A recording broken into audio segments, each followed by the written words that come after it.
Assalamualaikum warahmatullahi wabarakatuh. Perkenalkan, saya Yasmin Ismi Bintoro, NPM 191504163. Saya akan menjelaskan tentang prinsip dan mekanisme sedimentasi. Sebenarnya, apa sih sedimentasi itu? Sedimentasi adalah suatu proses pemisahan campuran padatan dan cairan atau yang biasa disebut dengan slari menjadi cairan bening dan sludge, yaitu slari yang memiliki konsentrasi tinggi dengan menggunakan gaya gravitasi. Sedimentasi berperan penting dalam berbagai proses industri, misalnya pada proses pemurnian air limbah, pengolahan air sungai, pemisahan buangan nira yang akan diolah menjadi gula, pengendapan kristal dari larutan induk, pengendapan partikel terendap pada industri minuman beralkohol, dan lain-lain. Yang pertama ada prinsip sedimentasi.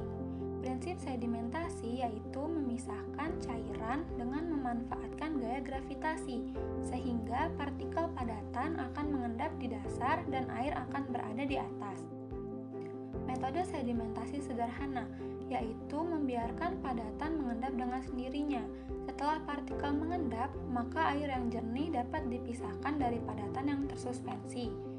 Cara lain yaitu dengan melewatkan air pada sebuah bak dengan kecepatan tertentu, sehingga padatan terpisah dari aliran air dan jatuh ke dalam bak pengendap. Yang kedua ada mekanisme sedimentasi. Proses sedimentasi dapat dilakukan dengan 3 macam cara, yaitu cara batch, cara semi-batch, dan cara kontinu.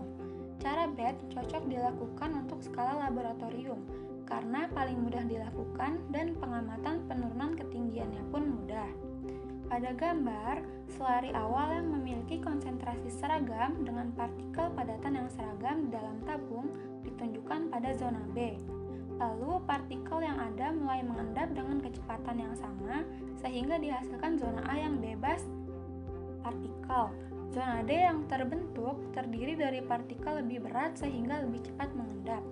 Pada zona transisi, fluida mengalir ke atas karena tekanan dari zona D. Zona C yaitu daerah dengan distribusi ukuran yang berbeda-beda dan konsentrasinya tidak seragam.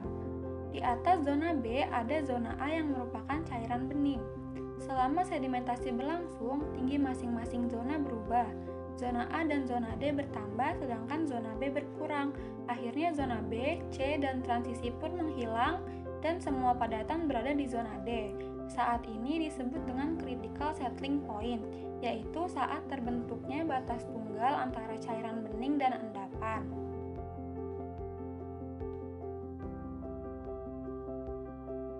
Yang kedua ada cara semi-batch. Pada cara ini hanya ada cairan yang keluar saja ataupun cairan yang masuk saja. Jadi kemungkinan yang ada bisa berupa slari yang masuk atau hanya beningan yang keluar. Yang ketiga ada cara kontinu. Pada cara ini ada cairan slari yang masuk dan beningan yang dikeluarkan secara kontinu. Saat steady state, ketinggian tiap zona akan konstan. Sekian presentasi dari saya.